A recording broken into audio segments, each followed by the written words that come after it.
we are sons of God.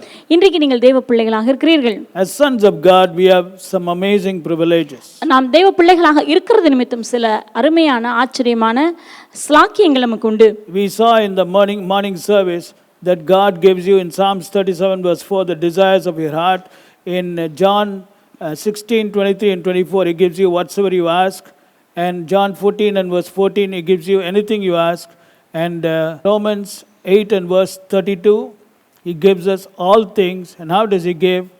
James chapter 1 verse 5 He gives you liberally and abundantly, and Romans 8:32 He gives you freely, and 1 Timothy 6 and verse 17 He gives you richly.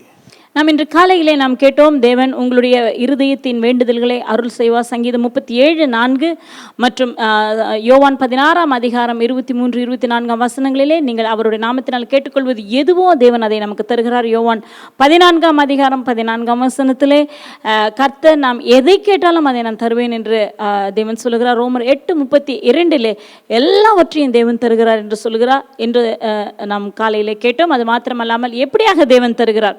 ரோமர் 8:32 வசனத்திலே இலவசமாக தருகிறார். 1 தீமோத்தேயு 6:6 நாம் பார்த்தோம், அவர் நமக்கு சம்பூர்ணமாக, அவர் தாராளமாக அவர் நமக்கு தருகிறார், ஐஸ்வர்யமாய் நமக்கு தருகிறதான தேவன் என்று நாம் காலையிலே பார்த்தோம். So never forget, God is ready to give you whatsoever, anything, all things, the desire of your heart, liberally, freely and richly.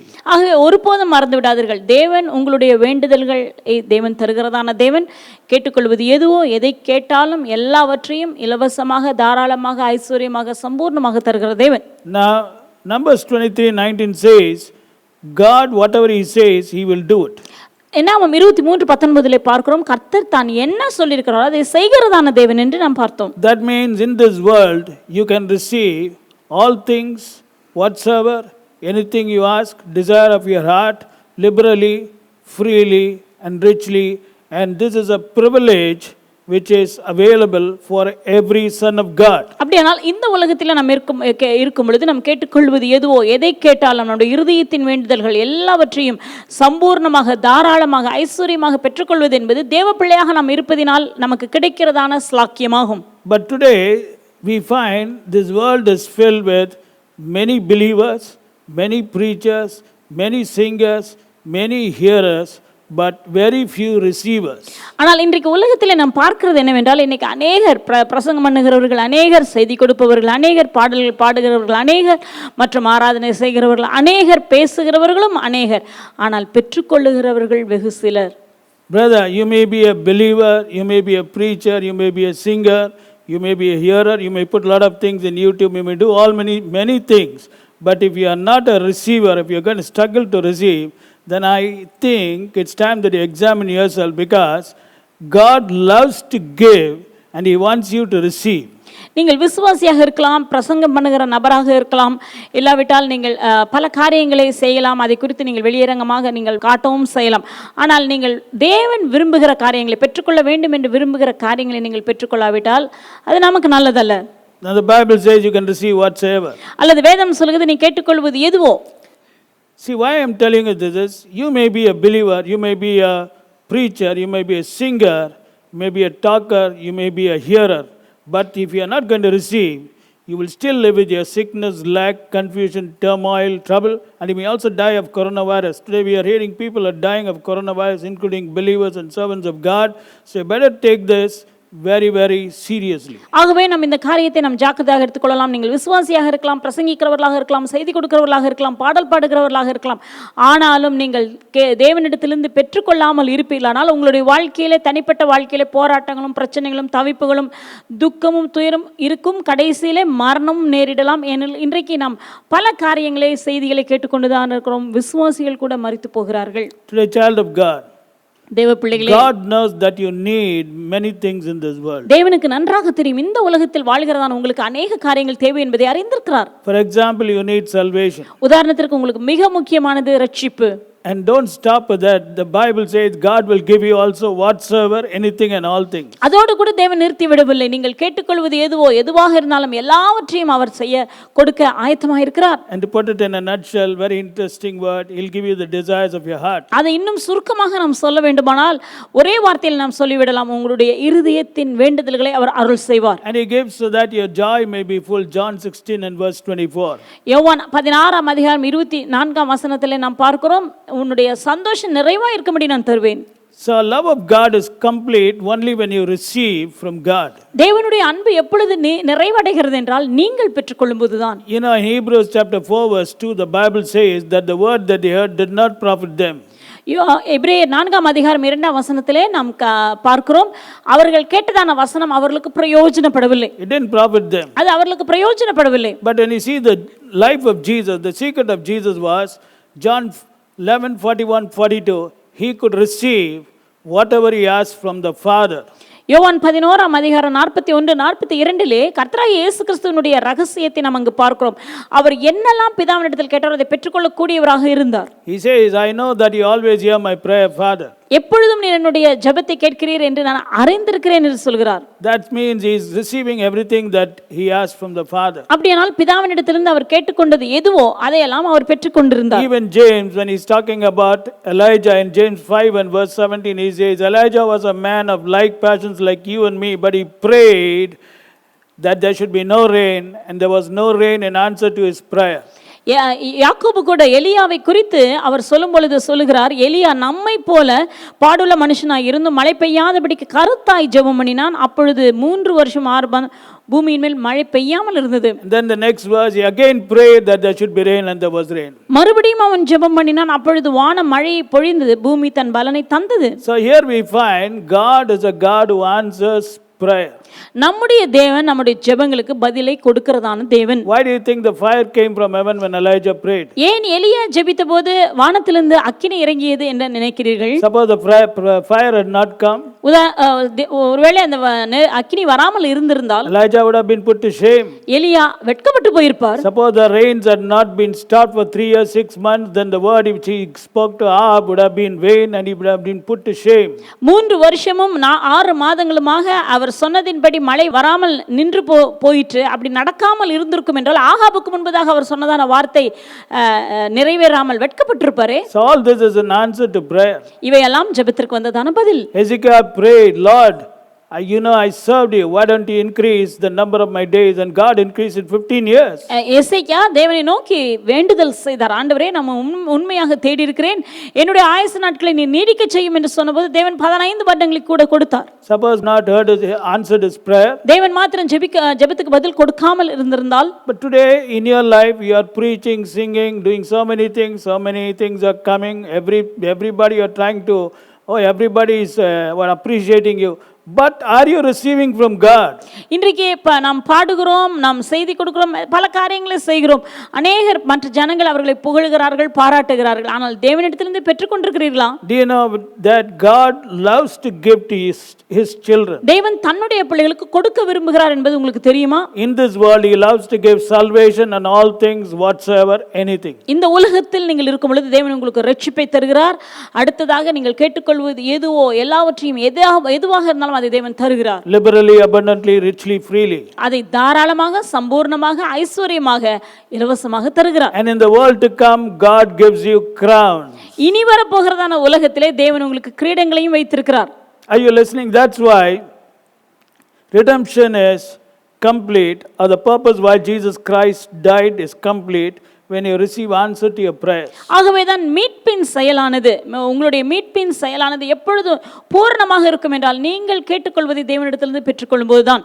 Today many people say, you should not look at his hand, you should look at his face. ஆனா இன்றைக்கு பலர் சொல்லுகிறார்கள், அவருடைய கரத்தை நாம் பார்க்கவே கூடாது, அவர் முகத்தை தான் பார்க்க வேண்டும். Do you know that only when you look at his face you will receive from his hands? அவருடைய முகத்தை நீங்கள் பார்த்தால் தான் அவருடைய கரத்திலிருந்து பெற்றுக்கொள்ள முடியும், அது தெரியுமா? Let me show you some supernatural formulas today. இன்றைக்கு சில இயற்கைக்கு அப்பாற்பட்டதான சில நியமனங்களை, பிரமாணங்களை வேதத்திலிருந்து உங்களுக்கு சொல்ல போகிறேன். As I told you, this is life management and well-being course, and this course will enable you to live in well-being in times when people are struggling to see well-being.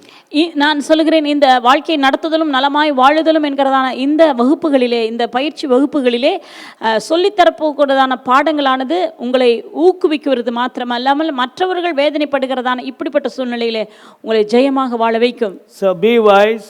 ஞானமுள்ளவர்களாய் இருங்கள். Don't struggle. போராடாதீங்க. Who are the strugglers and the stragglers and the fainters and the criers and the people in bondage? They are those who don't receive from God. இந்த போராடுகிறவர்கள், தவிக்கிறவர்கள், அழுகிறவர்கள், கண்ணீர் விடுகிறவர்களாம் யார்? தேவனிடத்திலிருந்து பெறாதவர்கள். They talk about love but don't experience love. தேவனுடைய அன்பை குறித்து பேசுகிறார்கள், ஆனால் தேவனுடைய அன்பை அனுபவிப்பதில்லை. Love has to be experienced. தேவ அன்பை நாம் அனுபவிக்க வேண்டும். Okay, let's go and find out how to receive from God, this God, with ease. எப்படி இந்த தேவனிடத்திலிருந்து லேசாக எளிதாக பெற்றுக்கொள்வது என்று பார்க்கலாம். Very easily you can receive. வெகு எளிதாக நீங்கள் பெறலாம். End to your struggle, end to your straining, end to all those those things which you are doing and trying to receive something which God has already promised you. உங்களுடைய போராட்டங்கள், உங்களுடைய துக்கங்கள், உங்களுடைய வேதனைகளுக்கெல்லாம் ஒரு முற்றுப்புள்ளி தேவனுடைய திட்டங்கள், தேவனுடையத்திலிருந்து எப்படி பெற்றுக்கொள்வது என்பதை நாம் பார்க்கலாம். Okay, go to point number 1, John chapter 15 verse 7. யோவான் 15 அதிகாரம் 7வது வசனம். Now Jesus, the truth, revealed the truth in this particular verse, and he said, if you abide in me and my words abide in you, you shall ask what you will and it shall be done unto you. நீங்கள் என்னிலும் என் வார்த்தைகள் உங்களிலும் நிலைத்திருந்தால் நீங்கள் கேட்டுக்கொள்வது எதுவோ அது உங்களுக்கு செய்யப்படும். Now privilege of a son of God, look at this. You shall ask what you will. நீங்கள் ஒரு தேவ பிள்ளையாக இருப்பதினால் நமக்கு வரும் முதல் ஸ்லாக்கியத்தை பாருங்கள். நீங்கள் கேட்டுக்கொள்வது எதுவோ அது உங்களுக்கு செய்யப்படும். What you will. நீங்கள் விரும்பி கேட்டுக்கொள்வது எதுவோ You shall ask. நீங்கள் கேட்பீர்கள். Your mind is now breaking. Pastor, what is this? உங்க மனசு சற்று அப்படியே தடுமாறுகிறது. என்ன பாஸ்டர் இது? What I will can I ask? நான் விரும்புகிறது எதுவோ அதை நான் கேட்க முடியுமா? Yes, you can ask. உங்களால் கேட்க முடியும், கேட்கலாம். But the good news is it shall be done unto you. அதுல நல்ல செய்தி என்னவென்றால் அது உங்களுக்கு செய்யப்படும். அதுதான். I can't understand. இது எனக்கு புரியவில்லை pastor. What I ask shall be done unto me. What I will shall be given unto me. நான் விரும்புகிறது எனக்கு கொடுக்கப்படுமா? நான் கேட்டுக்கொள்வது எனக்கு செய்யப்படுமா? What you will. நீங்கள் விரும்புகிறது எதுவோ. Look at the grammar. What you will. நீ அந்த சொல்லப்பட்ட வார்த்தையை கவனமாக கேட்போம். நீங்கள் கேட்டுக்கொள்வது எதுவோ. That means what you will, you should ask. அப்படியானால் நீங்கள் விரும்புகிறது எதுவோ அதை கேளுங்கள். Child of God, Jesus says, I hope you understand English grammar. Jesus says, it shall be done unto you who asks what you will. இயேசு கிறிஸ்து சொன்னதான அந்த வார்த்தைகளை தெளிவாக நாம் புரிந்து கொள்வோம். நீங்கள் கேட்டு கொள்வது எதுவோ அது உங்களுக்கு செய்யப்படும். You know why I'm repeating this? Because many people today are struggling and they don't understand and again struggling. I don't want you to struggle. Let me repeat it again. It's good to repeat, no? Because I'm teaching you like little children so that you'll understand. It shall be done unto you what you will. நான் திரும்பமாக உங்களுக்கு சொல்லித் தருகிறேன். சின்ன பிள்ளைகளுக்கு சொல்லித் தருகிறதை போல நான் உங்களுக்கு சொல்லித் தருகிறேன். என்னால் திரும்ப நம்ம கேட்பது நல்லதுதான். நீங்கள் கேட்டுக்கொள்வது எதுவோ அது உங்களுக்கு செய்யப்படும். What is the meaning of it shall be will? அது உங்களுக்கு செய்யப்படும் என்றால் அர்த்தம் என்ன? What is the meaning of what you will? நீங்கள் விரும்புகிறது எதுவோ. Okay, don't you think you getting married is what you will? நீங்கள் திருமணமாக வேண்டும் என்று விரும்புகிறீர்கள், அது உங்களுடைய விருப்பம் தானே? You getting a good job? நல்ல வேலையை நீங்கள் பெறுவது. You growing strong in faith? விசுவாசத்திலே உறுதியாக வளருவது. You experiencing rest in midst of turmoil? பல வகையான இக்கட்டுகள் மத்தியிலே இளைப்பாறுதலை அனுபவிப்பது. In your office so much of problem suddenly shows up, you don't know what to do at that time. What you will is the problem should disappear and I should see peace and success. அலுவலகத்திலே நீங்கள் விரும்புகிற காரியம் என்னவென்றால் பல வகையான பிரச்சனைகள் இருந்தாலும் நீங்கள் சமாதானத்தோடும் நிம்மதியோடும் வெற்றியை பார்க்க வேண்டும் என்று விரும்புகிறீர்கள். You find money has not come and what you will is, Lord, I pray that the money may come. பணம் வரவில்லை. நீங்கள் விரும்புகிற காரியம் என்னவென்றால் ஆண்டவரே பணம் எனக்கு வர வேண்டும். So Jesus is telling, Jesus the truth is telling, ask what you will and it shall be done unto you. சத்தியமாகவே இருக்கிறதான இயேசு சொல்லுகிறார், நீங்கள் கேட்டுக்கொள்வது எதுவோ அது உங்களுக்கு செய்யப்படும். See, it's so simple. அவ்வளவு எளிதானது. He just says, ask what you will. நீ கேட்டுக்கொள்ளுங்கள், எது வேண்டுமோ நீ கேட்டுக்கொள், அது உனக்கு It செய்யப்படும். shall be done unto you. This is a privilege I am granting to you because you are a branch of the vine. இதை நான் உனக்கு சாக்கியமாக தருகிறேன், ஏனெனில் நீ திராட்சை செடியினுடைய கொடியாக இருக்கிறாய். Now listen, this is a privilege for the branches which are fixed to the vine by the Father. பிதாவாகிய தேவனாலே திராட்சை செடியோடு கூட ஒட்டப்பட்டதான அந்த கொடிகளுக்கு தேவன் தருகும் ஸ்லாக்கியமாகும். Jesus said, I am the vine, you are the branches. இயேசு கிறிஸ்து சொன்னார், நானே திராட்சை செடி, நீங்கள் கொடிகள் என்றார். How did he become a branch? எப்படி நாம் கொடிகளாக மாறினோம்? Did you do anything? அதற்காக நீங்கள் ஏதாவது செய்தீர்களா? It's not by works. உங்களுடைய கிரியைகளினால் அல்ல, It's by grace. கிருபையினாலே. By grace, the Father's love took you, a wild olive plant, and he grafted you into the original. அன்பினாலே கிருபையினாலே தேவன் காட்டொலிவு மரமாக இருந்ததான உங்களை எடுத்து நல்ல ஒலிவ மரத்திலே ஒட்ட வைத்து விட்டார். So you are a branch of the vine. இப்பொழுது நீங்கள் அந்த திராட்சை செடியின் கொடிகளாக இருக்கிறீர்கள். And God is telling the branches only, he is saying, if you ask what you will, it shall be done unto you. நீங்கள் கேட்டுக்கொள்வது எதுவோ அது உங்களுக்கு செய்யப்படும். So if somebody has to claim this privilege, he has to be first of all be fixed to the vine. இந்த உரிமைகளை நீங்கள் பெற்றுக்கொள்ள வேண்டும், இதை நீங்கள் அனுபவிக்க வேண்டும் என்று நீங்கள் விரும்பினால் முதலாவது நீங்கள் அந்த திராட்சை செடியில கொடியாக மாற வேண்டும். So those who are not fixed, you have to first of all get fixed. அதிலே ஒட்டப்படாதவர்கள், கொடியாக மாறாதவர்கள் முதலில் கொடியாக நீங்கள் மாற வேண்டும். Very easy to get fixed. You believe in the Lord Jesus Christ, you become a branch of the vine. நீங்கள் கர்த்தராகிய இயேசு கிறிஸ்துவை நீங்கள் விசுவாசிக்கும் பொழுது நீங்கள் திராட்சை செடியினுடைய கொடியாய் மாறுகிறீர்கள். So today those who are branches should learn how to avail of the privileges which the vine is offering the branch. இன்றைக்கு திராட்சை செடியானது அந்த கொடிகளுக்கு என்னென்ன ஸ்லாக்கியங்களை தருகிறது என்பதை கொடி அறிந்திருக்க வேண்டும். You are such an amazing person, brother. நீங்கள் மிகவும் அருமையான ஒரு நபர். You are connected to the vine Jesus Christ. கர்த்தராகிய இயேசு கிறிஸ்து என்னும் திராட்சை செடியோடு கூட நீங்கள் How இணைக்கப்பட்டிருக்கிறீர்கள். can the devil touch you? எப்படி சாத்தானால் உங்களை தொட முடியும்? See, branches are connected to the vine. How can the enemy touch the branch? கொடிகள் இயேசு கிறிஸ்துவோடு கூட இணைக்கப்பட்டிருக்கும் பொழுது எப்படி அந்த கொடிகளை சத்ருவானவன் தொட முடியும்? And that is why Jesus is telling the branches, this is my privilege to you. You can ask what you will, branch, what you will in this world you ask, it will be done unto you, provided you do something. If you abide in me and my words abide in you. ஆண்டவர் இதை ஸ்லாக்கியமாக நமக்கு தருகிறார். என்ன சொல்கிறார் என்றால், கொடியே, இந்த உலகத்தில் இருக்கும் பொழுது உனக்கு நான் சில ஸ்லாக்கியங்களை தருகிறேன், நீ கேட்டுக்கொள்வது எதுவோ அது உனக்கு செய்யப்படும். ஆனால் ஒரு நிபந்தனை, அந்த நிபந்தனை என்னவென்றால், நீ அந்த திராட்சை செடியிலே நீ நிலைத்திருந்தால் நீ கேட்டுக்கொள்வது எதுவோ அது உனக்கு செய்யப்படும். That means Christ expects the branch to always abide in the vine, and the words of Christ should be dwelling in the branch. தேவன் கிறிஸ்து அந்த கொடியினிடத்திலிருந்து எதிர்பார்க்கிறதான காரியம் என்னவென்றால், அந்த கொடியானது எப்பொழுதும் அந்த திராட்சை செடியிலே நிலைத்திருக்க வேண்டும். அதே போல அவருடைய வார்த்தைகள், கிறிஸ்துவின் வார்த்தைகள் அந்த கொடிக்குள்ளாக இருக்க வேண்டும். Abide means dwelling. நிலைத்திருக்க வேண்டும் என்றால் உள்ளாக தங்கி இருக்க வேண்டும். Just like though you are dwelling in this world, you are supposed to be dwelling in Christ. நீங்கள் இந்த உலகத்தில் வாழ்ந்து கொண்டிருந்தாலும் நீங்கள் கிறிஸ்துவுக்குள் வாழ்ந்து கொண்டிருக்கிறீர்கள். And the words of Christ should be dwelling in you. கிறிஸ்துவின் வசனங்கள் உங்களுக்குள்ளாக வாசம் பண்ண வேண்டும். Colossians 3:16 says, let the word of Christ dwell in you richly. கொலோசியர் 3:16 நாம் பார்க்கிறோம், கிறிஸ்துவின் வசனம் உங்களிடத்தில் பரிபூர்ணமாக வாசம் பண்ணுவதாக. Now you know why Jesus said this. When we turn to John 15 and verse 6, the Bible says, if a man abide not in me, he is cast forth as a branch and is withered, and men gather them and cast them into the fire, and they are burned. ஒருவன் என்னில் நிலைத்திராவிட்டால் வெளியே எரியுண்ட கொடியைப் போல அவன் எரியுண்டு உலர்ந்து போவான். அப்படிப்பட்டவைகளை சேர்த்து அக்கினியிலே போடுகிறார்கள், அவைகள் எரிந்து போம். Now look at this. That means a person who has been fixed to the vine can decide not to abide in the vine. அப்படியானால் ஒட்டப்பட்டதான இந்த கொடியானது தான் நிலைத்திருக்க வேண்டாம் என்று தீர்மானித்து செயல்பட முடியும். That is why Jesus is saying, abide in me. Abide in me means it is your decision, it is your action. Fixing is God's decision. But after that, abiding in the vine is your decision. திராட்சை செடியோடு கூட ஒட்ட வைப்பது தேவனுடைய செயலாகும். அது ஒட்ட வைக்கப்பட்ட பிறகு அதில் நிலைத்திருப்பது, நிலைத்தில்லாமல் போவது அது உங்களுடைய தீர்மானமாகும். Today there are so many things in the world which can ensure that you do not abide in the vine. இன்றைக்கு திராட்சை செடியிலே நிலைத்திராதபடிக்கு உங்களை தடுக்கக்கூடியதான பல காரியங்கள் உலகத்தில் காணப்படுகிறது. That is why Jesus is warning, if a man does not abide in me, he will be cast forth.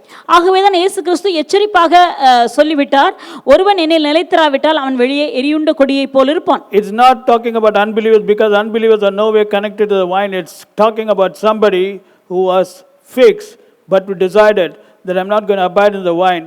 God is telling he'll be cast forth, and what will happen when you're cast forth? You will wither, then they will put you into the fire.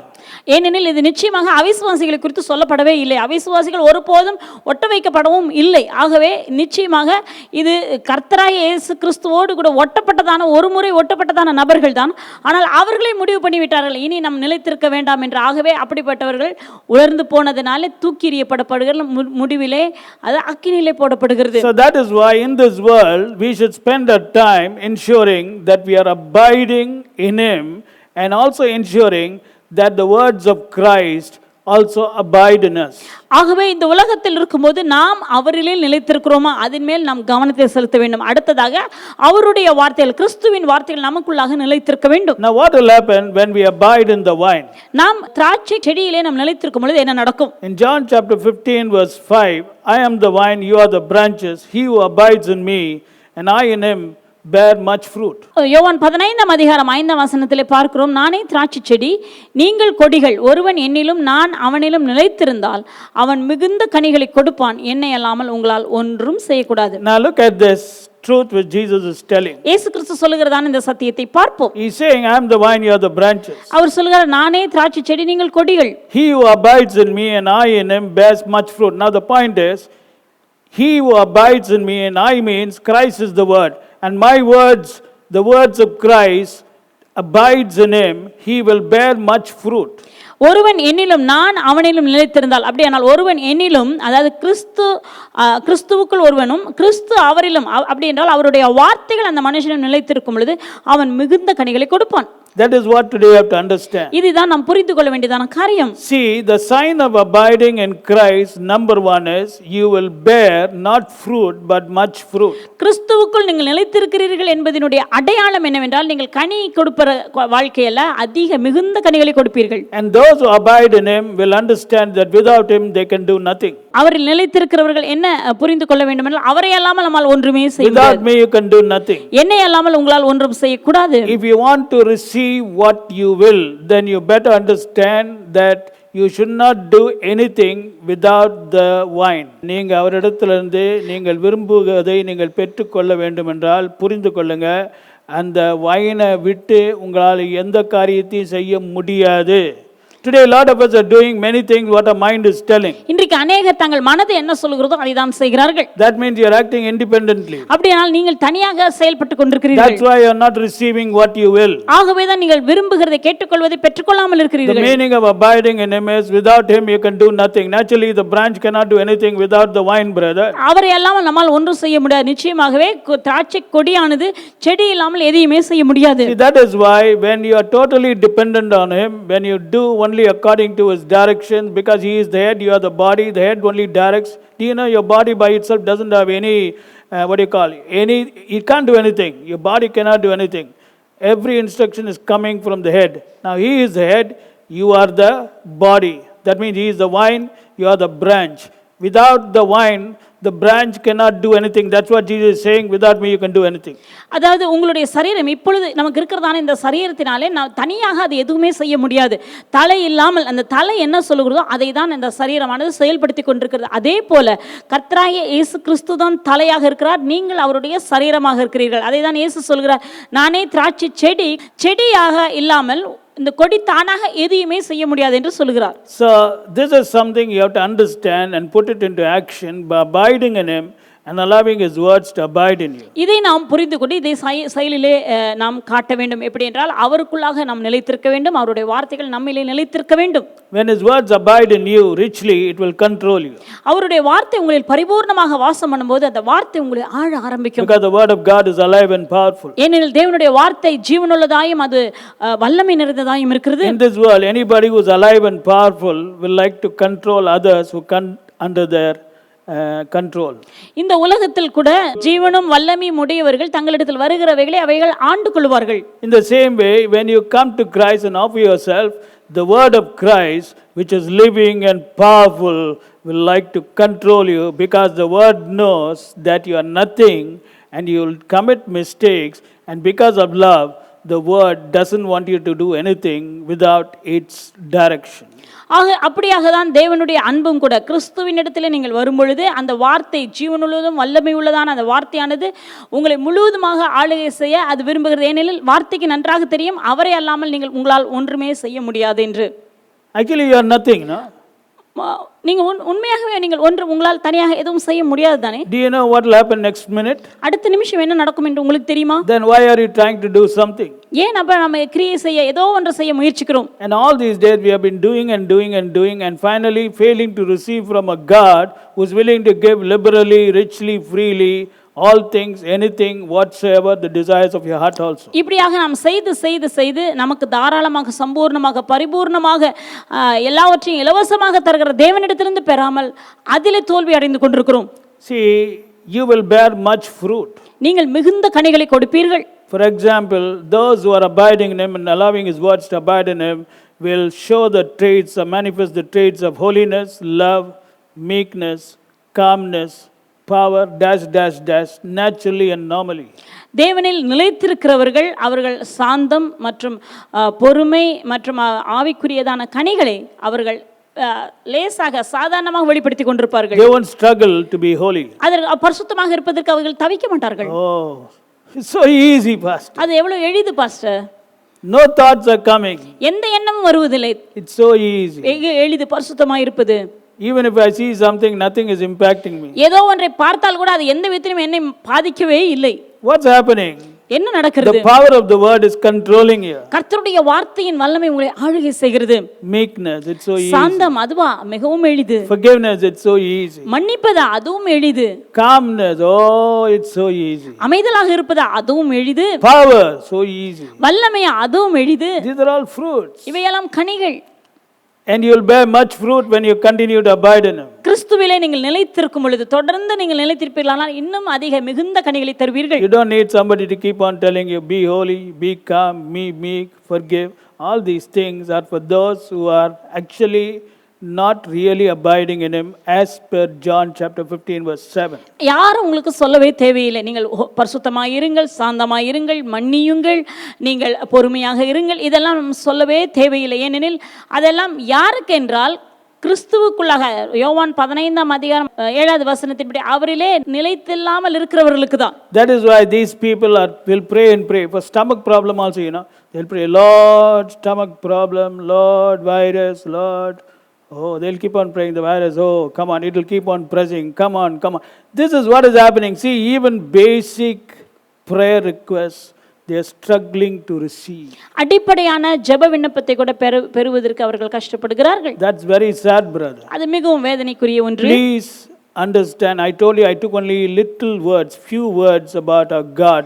There are so many scriptures. Our God is a God who gives to the branches, listen to the branches, richly, freely, liberally, abundantly, whatsoever you ask, anything you ask, whatsoever you will, the desires of your heart. நம்முடைய தேவன், தயவாக புரிந்து கொள்ளுங்கள், நம்முடைய தேவன் கொடிகளுக்கு, நான் திரும்பமாக சொல்கிறேன், கொடிகளுக்கு எல்லாவற்றையும் இலவசமாக தாராளமாக சம்பூர்ணமாக தருகிறதான தேவனாக இருக்கிறார். In fact, I'll put it like this, abiding branches. அதாவது நிலைத்திருக்கிறதான கொடிகளுக்கு, not abiding branches. நிலைத்திராமல் இருக்கிற கொடிகளுக்கு அல்ல. You know, in this life management course, we'll be teaching you in detail about what is the meaning of abiding in him and allowing his words to abide in us. இந்த life management கோர்ஸ்ல உங்களுக்கு எப்படியாக தேவனிலே நிலைத்திருப்பது என்றால் என்ன, இதையெல்லாம் குறித்து தெளிவாக நான் சொல்லி தரப்படும். So I told you, receiving from God will be very, very easy. தேவனிடத்திலிருந்து பெற்றுக்கொள்வது என்பது வெகு எளிதாக இருக்கும். not only will it be a blessing for you, but it will be a blessing to others. அது உங்களுக்கு ஆசீர்வாதமாக இருப்பது மாத்திரமல்ல மற்றவர்களுக்கும் ஆசீர்வாதமாக இருக்கும். And once you learn these formulas and begin to receive from God, then your husband, who's always cranky, he'll come to you and say to his wife, because he finds his wife every time he prays, she is getting answer, and suddenly it's an office problem, and now the husband knows there is no alternate, so he'll come to the wife, come on wife, please pray for me, oh darling, please pray for me. And this ability to get answer from God will change your family situation totally. தேவனிடத்திலிருந்து பெற்றுக்கொள்ளக்கூடிய திறமை உங்களுக்கு இருக்கும் என்றால் அது உங்களுடைய குடும்ப நிலைமையை உங்களுடைய சூழ்நிலையை முழுவதுமாக மாற்றிவிடும். எப்படி என்றால் மனைவி உதாரணத்துக்கு கேட்கிறார்கள், அவள் கேட்கிறதான எல்லா ஜெபத்துக்கு பதில் வருகிறதை பார்த்து கொண்டே இருக்கிறதான கணவன் வந்து சொல்வார், மனைவியே தயவுசெய்து எனக்காக இந்த காரியத்துக்காக நீ ஜெபம், என்னுடைய அலுவலகத்தில் இந்த பிரச்சனை இருக்கிறது என்று அவர் வந்து மிகவும் அன்பாக உங்களை வேண்டிக் கொள்வார். So that is why you should be so full of joy, because you belong to the privileged class known as the abiding branch in the vine. ஆகவே இன்றைக்கு நாங்கள் மிகுந்த மகிழ்ச்சியோடு கூட நீங்கள் காணப்பட வேண்டும். ஏனெனில் நீங்கள் மிகவும் பாக்கியவான்கள் என்று சொல்லப்படுகிறதான அந்த பட்டியலிலே நீங்கள் இருக்கிறீர்கள். கொடிகள் என்று சொல்லப்படுகிறதான நிலைத்திருக்கிற கொடிகள் என்று சொல்லப்படுகிற அந்த பட்டியலில் நீங்கள் இருக்கிறீர்கள். A branch which abides is an obedient branch. நிலைத்திருக்கிறதான கொடி கீழ்ப்படிகிறதான கொடி. A branch which abides in Christ is a wise branch. கர்த்தராகிய இயேசு கிறிஸ்துவில் நிலைத்திருக்கிறதான கொடி தான் ஞானம் உள்ளது. It's filled with the wisdom of God. தேவனுடைய ஞானத்தினால நிரப்பப்பட்டிருக்கிறது. It knows that by acting independently it's going to suffer many things. தனியாக செயல்படுவதன் மூலமாக பல காரியங்களை தான் இழக்க நேரிடும் என்பதையும் அறிந்திருக்கிறது. Secondly, what is the meaning of abiding in him? இரண்டாவதாக அவர் நிலைத்திருப்பது என்றால் அர்த்தம் என்ன? In 1 John chapter 3 verse 6, whosoever abideth in him does not sin. 1 யோவான் 3ஆம் அதிகாரம் 6ஆம் வசனத்திலே பார்க்கிறோம், அவரில் நிலைத்திருக்கிற எவனும் பாவம் செய்கிறதில்லை. Now that's the meaning of abiding. If you are abiding in him, he does not sin. நீங்கள் அவரில் நிலைத்திருப்பீர்களானால் பாவம் செய்கிறதில்லை. King James says sinneth not. ஆங்கில வேதாந்தத்தில் KJV-ல சொல்லப்படுது அவன் பாவம் செய்ய மாட்டான். See, the sign of abiding in him means you won't sin. அவரில் நிலைத்திருக்கிறீர்கள் என்பதற்கு அறிகுறி என்னவென்றால் நீங்கள் பாவம் செய்ய மாட்டீர்கள். What's the meaning of not sinning? பாவம் செய்யாமல் இருப்பது என்றால் அர்த்தம் என்ன? I gave you the example. For example, suddenly in your phone or some picture is coming. திடீரென்று உங்களுடைய போன்லயோ அல்லது வேற இடத்துலயோ ஏதோ ஒரு படம் வருகிறது. You won't sin. நீங்கள் அதனால பாவம் செய்ய மாட்டீர்கள். Why?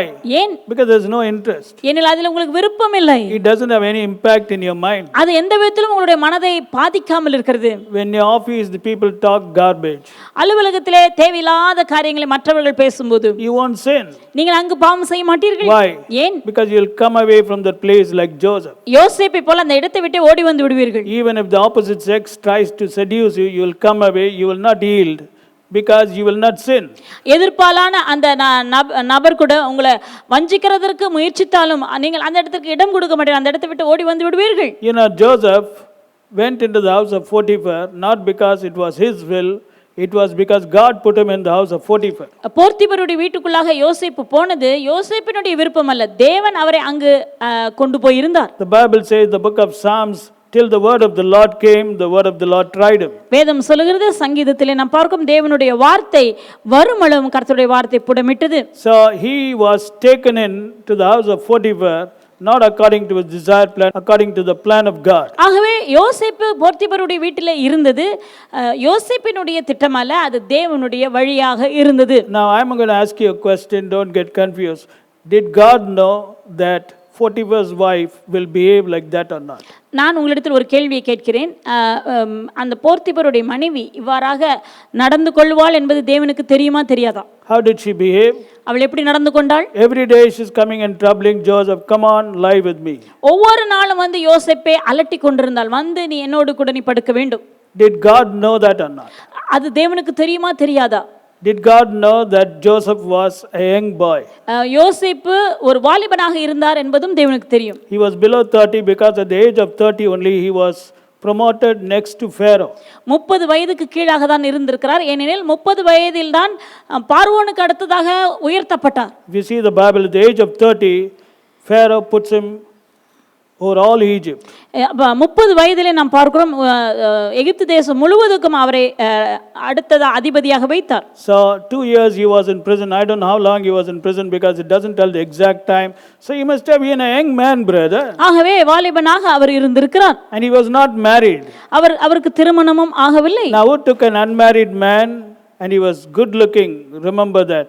A good looking unmarried man into a house where there was a lustful woman who will tempt him not one day or one time, every day, though Joseph rejected his favors.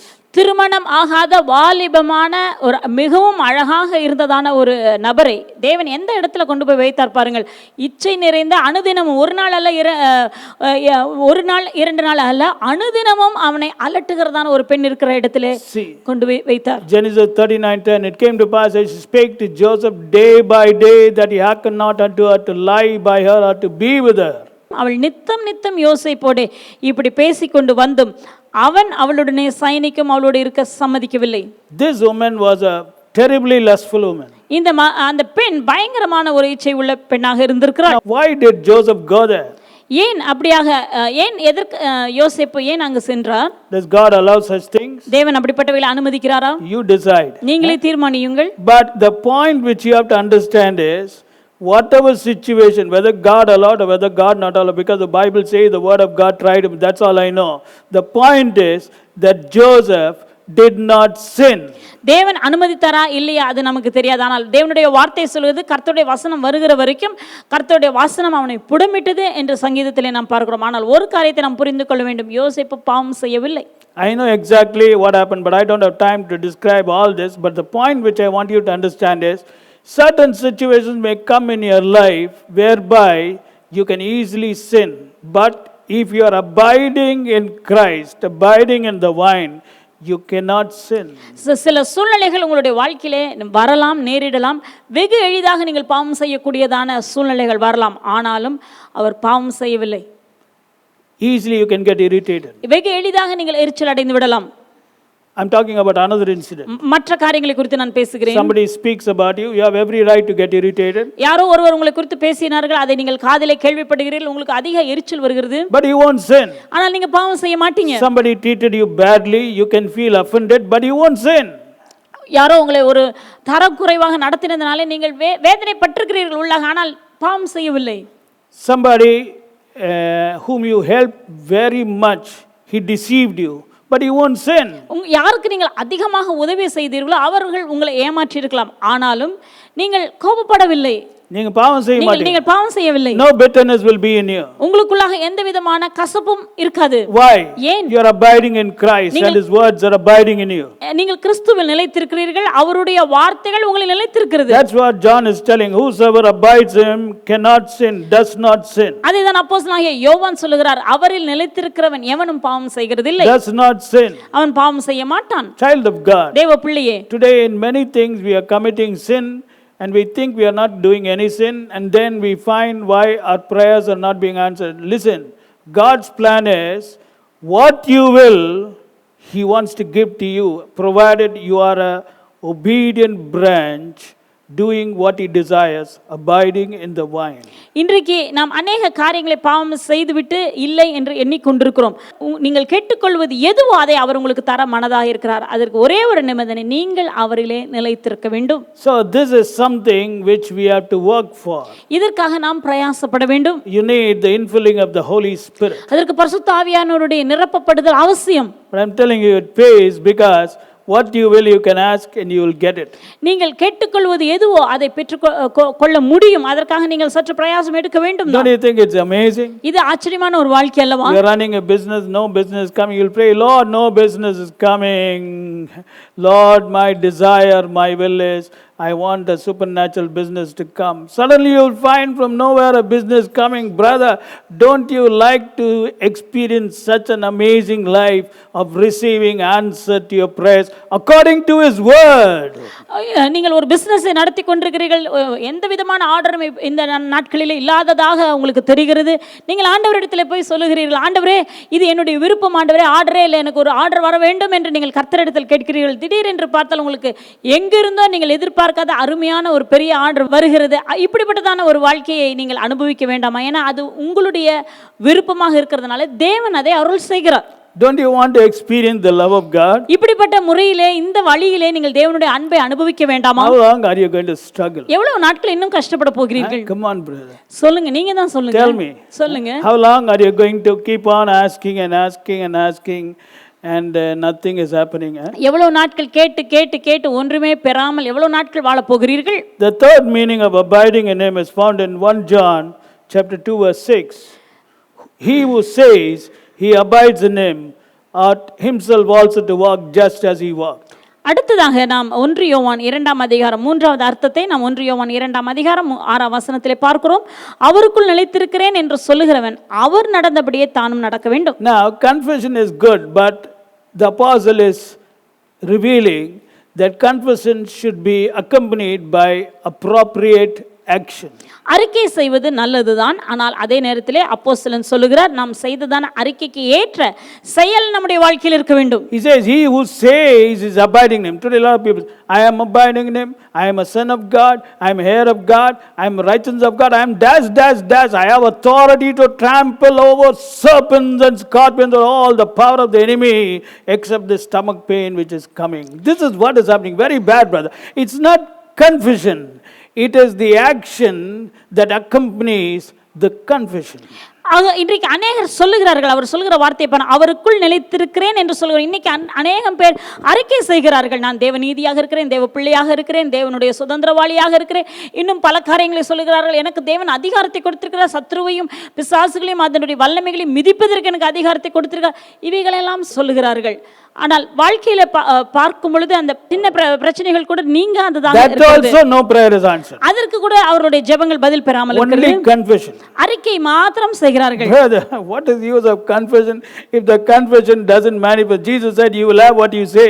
அறிக்கை செய்து என்ன பிரயோஜனம்? அந்த அறிக்கை உங்களுடைய வாழ்க்கையிலே வெளிப்படாமல் இருக்கும் என்றால் இயேசு என்ன சொல்கிறார்? நீ என்ன சொல்கிறாயோ அது உன்னுடைய வாழ்க்கையில் நடக்கும். Look at what he says. He who says he abides in him ought himself also so to walk even as Christ walked. அவர் என்ன சொல்கிறார் பாருங்கள், யோவான் அவருக்குள் நிலைத்திருக்கிறேன் என்று சொல்லுகிறவன் அவர் நடந்தபடியே தானும் நடக்க வேண்டும். That means your walk determines whether what you are confessing is true or not. நீங்கள் எப்படி நடந்து கொள்கிறீர்கள், நீங்கள் உங்களுடைய வாழ்க்கையிலே நடக்கிற காரியங்கள் செயல்கள் தான் நீங்கள் அறிக்கை பண்ணதை பெற்றுக்கொண்டிருக்கிறீர்களா அது நடக்கிறதா இல்லையா என்பதை தீர்மானிக்கும். Okay, let me explain like this. Are you listening? Are you happy now? Let me explain. Now listen very carefully. கவனமாக இதை கேட்போம். Let us say for example, I am abiding in him, his words are abiding in me. I am abiding in him. Thank you Lord, I am abiding in him and your words are abiding in me. Okay, you know, it's very good to confess, but the next time a problem is coming and then you pray, Lord, in my office this problem has come. After 1 week the problem becomes still more complicated. Lord, and finally you go into the bench, Lord, and finally they say, oh, we decide to check off some people, 50% salary cut. Lord, brother, let me tell you something. The sign of abiding in him and his words abiding in me, abiding in you means you shall ask what you will, it shall be done. நீங்கள் அவரிலே இப்படியாக நான் ஒரு உதாரணத்தை சொல்கிறேன். உதாரணத்துக்கு நீங்கள் ஜெபிக்கிறீங்க, ஆண்டவரே நான் கர்த்தருக்குள் இருக்கிறேன், அவருடைய வார்த்தை எனக்குள் இருக்கிறது, நான் அறிக்கை செய்கிறீர்கள், அறிக்கை பண்ணிட்டு இருக்கீங்க, நீங்கள் அறிக்கை செய்து கொண்டிருக்கிறீர்கள், நான் அவரில் இருக்கிறேன், அவருடைய வார்த்தை எனக்குள்ளாக இருக்கிறது, நான் அவரில் இருக்கிறேன், அவருடைய வார்த்தை எனக்குள் இருக்கிறது என்று அறிக்கை செய்து கொண்டே இருக்கிறீர்கள். திடீரென்று அலுவலகத்தில் சொல்றாங்க, உன்னுடைய வேலையில திடீர்னு அலுவலகத்தில் ஒரு பிரச்சனை வருகிறது. அந்த பிரச்சனையில உடனே ஜெபம் பண்றீங்க, ஆண்டவரே கர்த்தாவே பிரச்சனை, பார்த்தா 2 வாரத்தில் பார்த்தீங்கன்னா அந்த பிரச்சனை மோசமாகுது. ஆண்டவரே கர்த்தாவே உங்கள் பிரச்சனை ஆண்டவரே. அப்புறம் பார்த்தீங்கன்னா இன்னும் 2 வாரத்தில் பெஞ்சுன்றாங்க, ஆண்டவரே பிரச்சனை. அடுத்த 2 வாரத்தில் பார்த்தீங்கன்னா 50% சேலரி கஸ்ட். அடுத்த 2 வாரத்தில் பார்த்தீங்கன்னா உனக்கு வேலையை நீக்கப்பட்டது.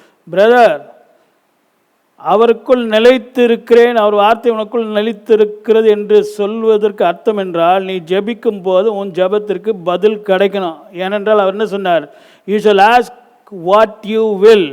நீ வேண்டிக் கொள்வது எதுவோ அது உனக்கு அவரால் தரப்படும். புரிஞ்சுக்கிட்டீங்களா? புரியலையா? That is why don't waste your time. I'm telling you, this is gospel. I can give you so many more verses. This is gospel. You better learn that the meaning of abiding in Him means walking as Jesus walked in earth. அவரில் நிலைத்திருக்கிறேன் என்று என்பதின் அர்த்தம் என்னவென்றால், இந்த பூமியில் இருக்கும் பொழுது இயேசு கிறிஸ்து எப்படி நடந்து கொண்டாரோ அப்படியாக நீங்களும் நடந்து கொள்வதற்கு பெயர் தான் நிலைத்திருக்கிறேன் என்பதாகும். How did He walk in this earth? எப்படி இந்த பூமியிலே அவர் நடந்து கொண்டார்? He was walking in holiness. பரிசுத்தமாக நடந்து கொண்டார். He was walking in love. அன்பிலே நடந்து கொண்டார். There was no bitterness in Him. இயேசு கிறிஸ்துவுக்குள் எந்த கசப்பும் இல்லை. He didn't gossip about others. மற்றவர்களை குறித்து அவர் பேசவே இல்லை. In fact, He never had time for gossip. அப்படிலாம் பேசுவதற்கு அவர் நேரமும் இல்லை. He was meek. சாந்தமாய் இருந்தார். He was calm even in the midst of a terrible storm. பயங்கரமான புயல் வீசுகிறதான நேரத்திலும் அமைதலாக இருந்தார். Standing before the grave of Lazarus also, he was full of confidence. லாசருவினுடைய கல்லறைக்கு முன்பதாக நிற்கும் பொழுது முழு தைரியத்தோடு அவர் நின்று கொண்டிருந்தார். He was full of power. வல்லமை உடையவராக வாழ்ந்தார். This is the meaning of walking as Jesus walked. இதற்கு பெயர் தான், இதுதான் கர்த்தராகிய இயேசு கிறிஸ்துவை போல நடந்து கொள்ளுதல். Now actually, if you take all these points which we put together, you know what Jesus is saying? In this world, walk in the light of eternity and receive what you ask in this world. இது எல்லாவற்றையும் நம்ம சுருக்கமாக சொல்ல வேண்டுமானால், இந்த பூமியில் இருக்கும் பொழுது நீங்கள் நித்தியத்தின் வெளிச்சத்திலே வாழுங்கள், அப்பொழுது நீங்கள் கேட்கிறதான இவைகள் எல்லாவற்றையும் பெற்றுக்கொள்வீர்கள். Because when you walk in love, holiness, meekness, calmness, confidence, power, actually you're walking in the light of eternity. You're getting ready for eternity. நீங்கள் அன்பிலே பரிசுத்தமாக அந்த சாந்தத்தோடு மன்னிப்பு தெய்வீக குணங்களோடு கூட நீங்கள் வாழும் பொழுது நீங்கள் நித்தியத்தின் வெளிச்சத்தில் வாழ்கிறீர்கள். நித்தியத்துக்காக நீங்கள் ஆயத்தப்படுத்திக் கொண்டிருக்கிறீர்கள். நித்தியத்திற்காக உங்களை ஆயத்தப்படுத்துகிறீர்கள். So God is saying, when you walk in the light of eternity today, you will receive what you will today. இன்றைக்கு நீ நித்தியத்தின் வெளிச்சத்திலே வாழும்படி அதற்காக உன்னை ஆயத்தப்படுத்திக் கொண்டிருப்பாயானால், நீ எதெல்லாம் நித்தியத்தின் வெளிச்சத்திலே இன்றைக்கு வாழ்வாய் என்றால், இந்த உலகத்தில் நீ விரும்புகிற காரியம்லாம் இன்றைக்கே கொடுக்கப்படுன்றார். Very simple. But if you don't walk in the light of eternity today, in this world itself, you will not receive. You will be struggling. Maybe you will receive after 3 months or 6 months or 1 year or 2 years. That I don't know. But you will be struggling to receive. ஆனால் நித்தியத்தின் வெளிச்சத்திலே நீங்கள் வாழாமல் இருப்பீர்கள். இந்த உலகத்தின் காரியங்களையும் பெற்றுக்கொள்வதற்கு நீங்கள் போராடி ஒருவேளை 1 வருஷமோ 6 மாதமோ 2 வருஷமோ கழித்து நீங்கள் பெறலாம். So child of God, தேவ பிள்ளையே, remember that the God whom He serves, we already told you in the morning, I'm going to tell you again, He is a God who gives the desires of your heart. He gives anything you ask, all things, whatsoever you ask, liberally, abundantly, richly, and freely, provided you are an obedient branch of the vine and you abide in Him and His words abide in you today.